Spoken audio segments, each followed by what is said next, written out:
Bonjour les CE1. Alors on se retrouve aujourd'hui pour continuer à travailler sur les noms. Donc pour bien te rappeler tout ce qu'on a vu ensemble la semaine dernière, tu vas regarder de nouveau la vidéo des fondamentaux pour bien te remettre en tête tout ce qu'on a appris sur le nom. Et ensuite on fait des petits exercices pour s'entraîner. Allez, à tout de suite.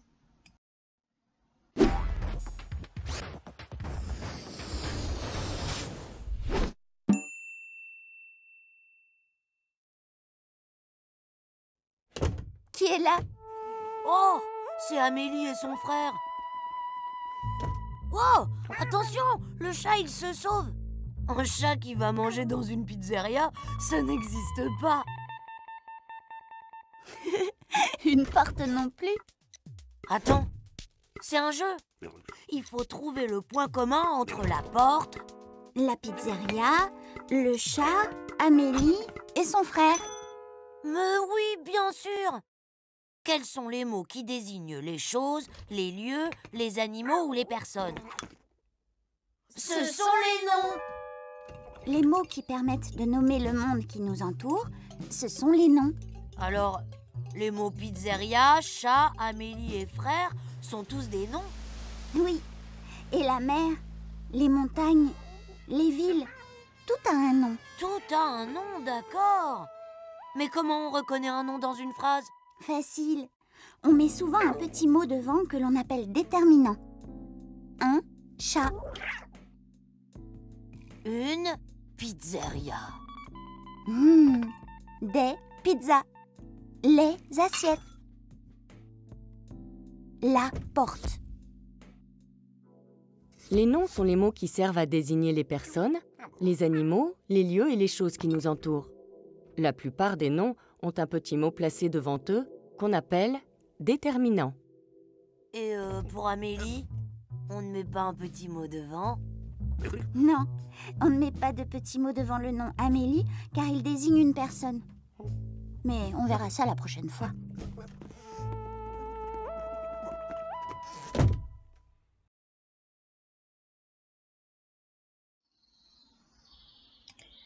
Alors on va commencer donc à travailler, à s'entraîner à reconnaître le nom dans des groupes de mots. Donc je vais faire apparaître des groupes de mots et tu vas essayer de retrouver le nom. Allez, on y va ensemble. Alors tu lis bien le petit ours et il faut arriver à entourer le nom. Alors est-ce que c'est le, est-ce que c'est petit ou est-ce que c'est ours? Donc je te rappelle que le nom, c'est un mot qui sert à nommer les choses, à désigner les choses, les objets, les personnes, les lieux, les animaux. Donc ici, le nom, c'est le mot ours. Est-ce que tu l'avais trouvé? Voilà, c'est ça qu'il fallait entourer. Allez, on continue. Alors, tu lis bien le groupe nominal. Un chien méchant. Alors, où est le nom ici? Est-ce que c'est un? Est-ce que c'est chien ou est-ce que c'est méchant qui sert à désigner une chose, une personne, un animal, un objet? Et oui, ici le nom c'est le mot chien qui désigne un animal. Très bien, on continue. Alors, on lit et on essaie de retrouver le nom. Est-ce que tu l'as trouvé? Alors ici, c'est le mot sapin qui désigne une plante, un être vivant, un sapin. Le petit mot un, lui, je ne sais pas si tu te souviens, on avait dit comment ça s'appelait, il fait partie de la famille des déterminants. Et le mot magnifique, c'est un adjectif qui vient nous dire comment est ce sapin. Il pourrait être affreux, il pourrait être petit, il pourrait être rabougri. Voilà, on pourrait rajouter plein d'adjectifs différents. Mais le mot le plus important, celui qu'on ne peut pas éliminer, celui qui va désigner quelque chose, c'est le mot sapin. C'est lui le nom. Allez, on continue. Allez, tu lis le nouveau groupe nominal et tu me retrouves le nom. Un gentil garçon. Est-ce que tu as trouvé? Alors, qu'est-ce que tu aurais entouré? Ici, il fallait entourer garçon. Très bien, on continue. Allez, on lit un jouet cassé. Alors, qu'est-ce que tu vas entourer ici? Où est le nom? Quel est le mot qui désigne une chose, une personne, un animal? Oui, c'est le mot jouet qui désigne un objet, une chose. Et enfin, à toi de lire et de me retrouver le nom. C'est bon, tu l'as trouvé? Donc ici, une belle maison. Il fallait entourer maison. C'est lui le nom. C'est lui qui désigne un objet. Allez, deuxième exercice. Attention, tu es prêt? La consigne. Souligne les noms dans les phrases. Donc ce coup-ci, on va faire le même travail, sauf qu'on va trouver le nom dans la phrase. Donc je fais apparaître une phrase. Tu la lis. Allez, lis-la dans ta tête. Alors, et tu essaies de me retrouver les noms. Attention, il y en a 2 dans cette phrase à retrouver. Alors, Paris est une grande ville. Il fallait souligner bien sûr Paris et le mot ville. Paris, c'est un nom propre. On voit qu'il a la majuscule, c'est le nom d'une ville unique. Et le mot ville, lui, c'est un nom commun qui désigne n'importe quelle ville. Allez, on continue. Deuxième phrase. Tu lis bien, tu essaies de bien comprendre le sens de la phrase et ensuite tu cherches les noms. Il y en a 2 là aussi à trouver.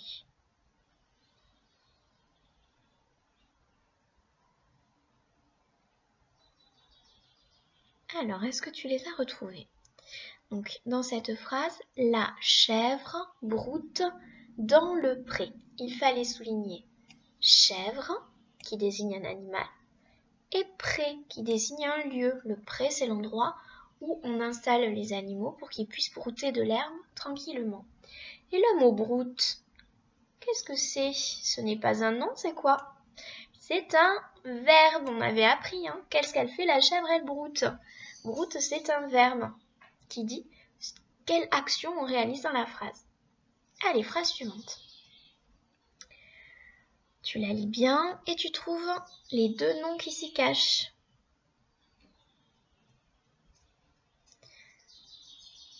Alors, mon frère joue de la guitare.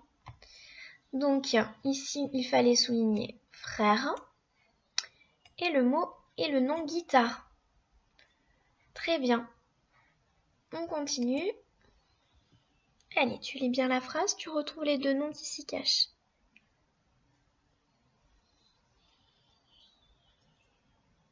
C'est bon, tu as trouvé? Alors, le boulanger prépare du pain.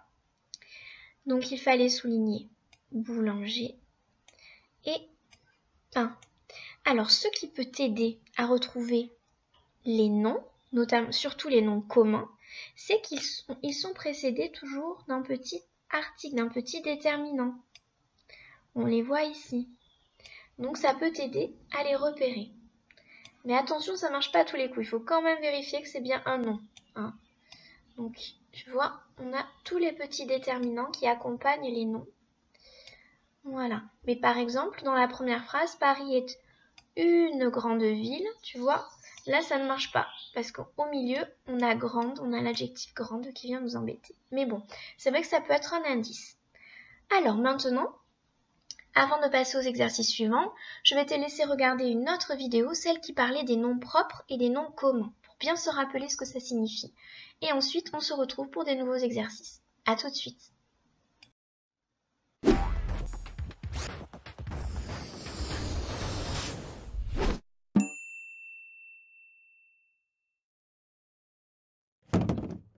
Tiens, mais c'est la porte.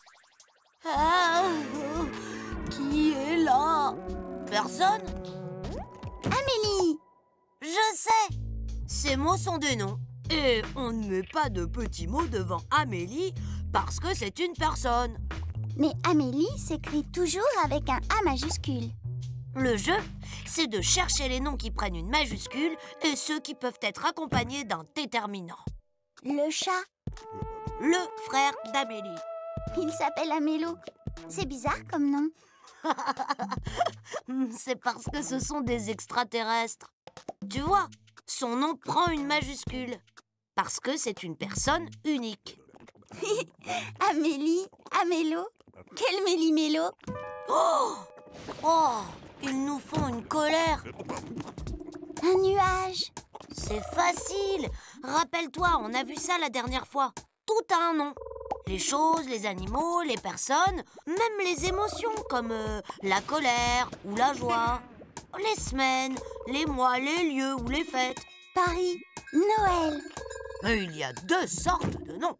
Les noms communs, porte, nuage, colère, joie ou chat, extraterrestre. Et les noms propres, comme Amélie, Amélo, Paris ou Noël. Mais ils désignent toujours une seule personne, un seul lieu ou une seule fête. Et eux s'écrivent avec une majuscule. Tu peux même donner un nom au chat. Tim, par exemple.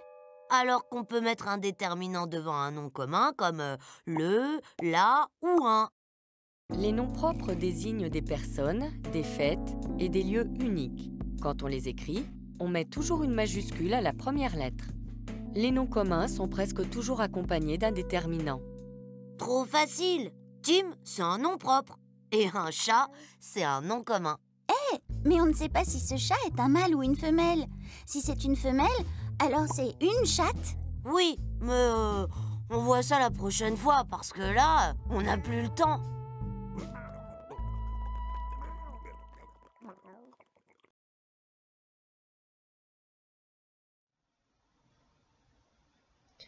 Alors, est-ce que tu te rappelles bien ce qu'est un nom propre et un nom commun? On va voir ça tout de suite avec l'exercice 3.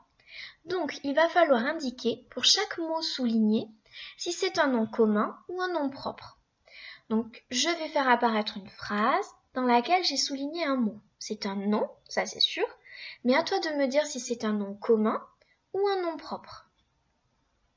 Alors, le singe grimpe dans les branches. À ton avis, singe, est-ce que c'est un nom commun ou un nom propre? Eh oui, c'est un nom commun parce qu'il désigne n'importe quel singe. Allez, on continue. Phrase suivante. Je joue avec Marie. Alors, Marie, c'est un nom, mais est-ce que c'est un nom commun ou un nom propre? Tu as trouvé? C'est un nom propre. À quoi on le reconnaît tout de suite? On le reconnaît tout de suite avec sa majuscule. Un nom propre commence toujours par une majuscule. Un nom commun, lui, on peut le reconnaître grâce au petit déterminant qui l'accompagne. Allez, on continue. Je voyage en Allemagne. Alors, Allemagne, à ton avis, est-ce que c'est un nom commun ou un nom propre? Tu as trouvé? C'est un nom propre. On le reconnaît grâce à sa majuscule. Ce mot Allemagne, ce nom propre, désigne un pays qui est voisin de la France. Voilà, on continue. Dernière phrase. Pauline et Enzo jouent à la poupée. Alors, poupée, à ton avis, nom propre ou nom commun? Tu as trouvé? C'est un nom commun. Il n'y a pas de majuscule et on retrouve le petit déterminant juste devant. Bravo! Allez, on continue avec un exercice suivant, numéro 4. Il va falloir retrouver et écrire sur ton cahier le nom qui correspond à chacune de ces devinettes. Donc je fais apparaître la devinette, tu vas bien la lire, essaye de bien comprendre et retrouver le nom qui correspond à cette devinette. Et ensuite tu l'écris sur ton cahier. Donc à chaque fois tu peux mettre pause pour avoir le temps d'écrire ta réponse. Devinette suivante. Mets sur pause et ensuite tu relances.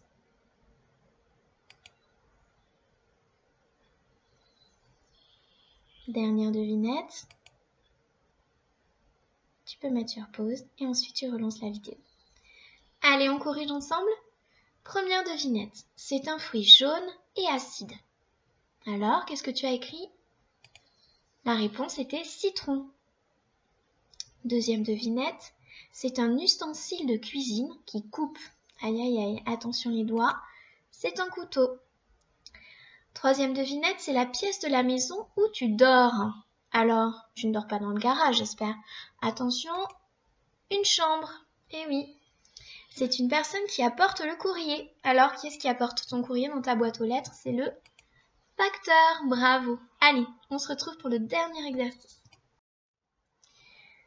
Donc, dernier exercice, il va falloir ranger les mots suivants dans le tableau. Donc, sur ton cahier, tu vas dessiner un tableau avec 2 colonnes, comme ça. Hop. Dans la première colonne, tu vas écrire nom, et dans la deuxième colonne, verbe. Allez, mets sur pause et prends le temps de faire un beau tableau dans ton cahier. Tu peux utiliser ta règle pour tracer les traits bien droits. Allez, et ensuite tu relances la vidéo et on fait l'exercice. Donc, dans ce tableau que tu as fini de dessiner normalement, il va falloir écrire les mots qui vont apparaître. Donc, soit tu les écris dans la colonne des noms, parce que ce sont des mots qui désignent soit une chose, soit une personne, soit un objet, soit un animal. Soit tu vas écrire dans la colonne de droite, la colonne des verbes, parce que ce sont des mots qui vont décrire une action, quelque chose que l'on fait. Allez, on y va, c'est parti. Attention, premier mot. Alors, lion. Lion, est-ce que tu vas le recopier dans la colonne des noms, ici, ou dans la colonne des verbes? Lion, est-ce que ça sert à désigner quelque chose, ou est-ce que ça sert à désigner une action, quelque chose qu'on fait? À ton avis? Allez, on corrigera tout ensemble à la fin. Deuxième mot. C'est bon, tu as eu le temps d'écrire lion dans la bonne colonne? Deuxième mot, Alice. Alice. Alors, est-ce que tu vas l'écrire dans la colonne des noms ou dans la colonne des verbes? Alice, est-ce que ça va désigner un objet, une personne, un animal ou un lieu? Ou est-ce que ça désigne une action, quelque chose qu'on va faire? Sauter, jouer, crier, parler, écrire. Alors, c'est bon, tu as pu écrire Alice dans la bonne colonne? On continue au mot suivant. N'hésite pas à mettre sur pause si ça va trop vite pour toi. Hein. Chacun son rythme. Alors, le mot suivant, c'est boire. Boire. Est-ce que ça désigne un objet, une personne, un animal ou un lieu? Ou est-ce que ça désigne une action, quelque chose que l'on va faire? Allez, recopie boire dans la bonne colonne. Ensuite, on a le mot tomate. Alors, tomate, est-ce que ça désigne un objet, une personne, un animal ou un lieu? Dans ce cas, c'est un nom, je le recopie dans la colonne des noms. Ou est-ce que ça désigne plutôt une action, quelque chose que l'on va faire? Dans ce cas, je recopie dans la colonne des verbes. Allez, maintenant, je te laisse faire un petit peu tout seul. Le mot courir. Courir. Est-ce que c'est un nom ou est-ce que c'est un verbe? Courir. Allez, tu le recopies dans la bonne colonne selon toi. Grimper. Grimper. Est-ce que c'est un nom ou est-ce que c'est un verbe?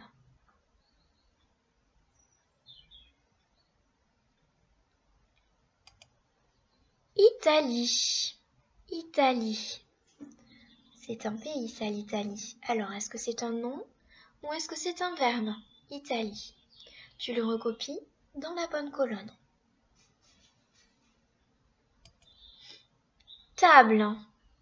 Table. Alors, le mot table, est-ce que c'est un nom ou est-ce que c'est un verbe? On le recopie dans la bonne colonne. Table.